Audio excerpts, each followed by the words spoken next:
Welcome to the Dashboard System at the University of Kansas. Here, we try to connect effective writing strategies with technology solutions to improve the efficiency and effectiveness of writing for all learners, especially those with disabilities.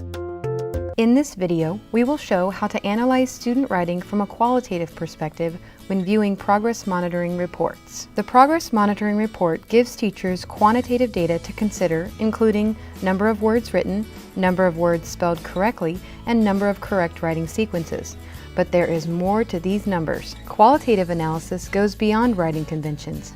It supports a deeper look at what students are writing, the vocabulary they are using, and the way they are constructing sentences. I think when we first began, we really focused on that correct word sequence, because that was the main number data piece we used for our graph.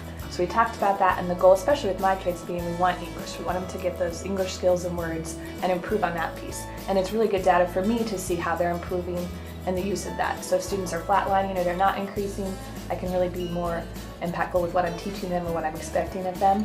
But with the writers that are improving, sometimes they fluctuate. Sometimes we talk about the prompt and vocabulary with that. Sometimes I talk about not getting fixated on one word or idea. Sometimes they'll want that one word and they'll spend the whole time thinking of that.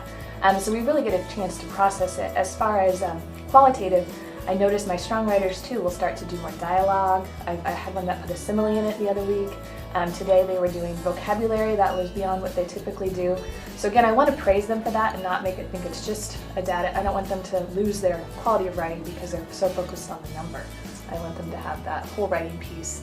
And so we talk about that too. Qualitative considerations support student-teacher conferences, helping design appropriate writing goals and instructional interventions. Qualitative measures can be appropriately shared with both students who struggle and those scoring in the 90th percentile. For students in the lower quartile, qualitative analysis can give them an attainable goal before quantitative scores have a chance to build up over time.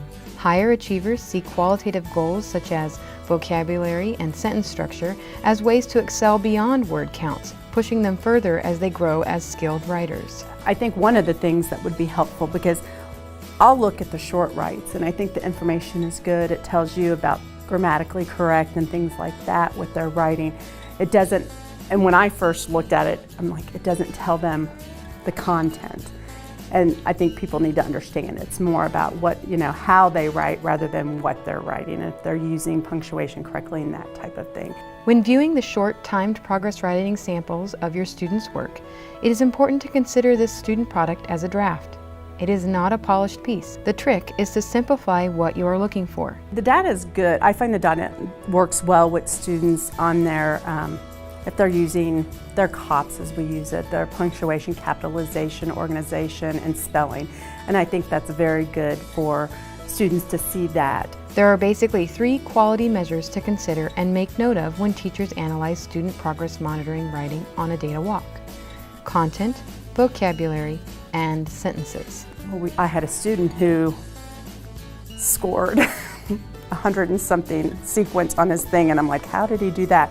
So we had to have that discussion that it was more about him, the words. I mean, he just repeated words over and over, and so we had to talk to him and say, think about what you're writing.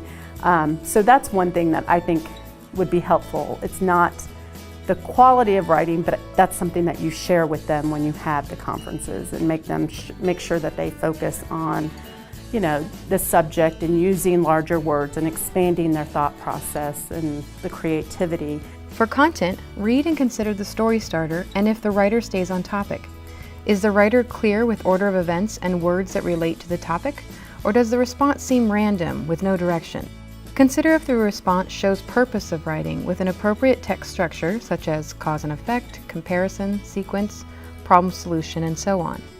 The content should stay true to the intent of persuasive, narrative, or expository text. For vocabulary, the unique versus redundant, ordinary words can be quite obvious to spot. For example, she eventually went to sleep, rather than she went to sleep. Or everyone evacuated the building, rather than everyone left the building. For sentences or syntax, look beyond the punctuation of a well-written sentence and search for varied, simple, compound, and complex sentence types with embedded clauses. Ask the question, did the student write using transitional words and phrases? Here we can see the content stays true to the topic. Details build in a sequence and are related to the main topic. The vocabulary word humongous is notable. Sentence types attempted are varied and include compound sentence, such as, "It is just a dolphin, but the humongous shark comes up and eats it," and complex, "It is a reef, so they get on top of a rock." In this video, suggestions were made for qualitative measures that can be highlighted in progress monitoring. These include content, vocabulary, and sentences. Remember, the text is a short, first draft writing sample and should be used for short and to-the-point observations for quality. A student-teacher conference supports going beyond the quantitative measures that the progress monitoring reports include. Students will appreciate hearing feedback for content, vocabulary, and sentences in order to set attainable writing goals. Learn more about these tools as well as many others on the Teacher Dashboard System from the University of Kansas.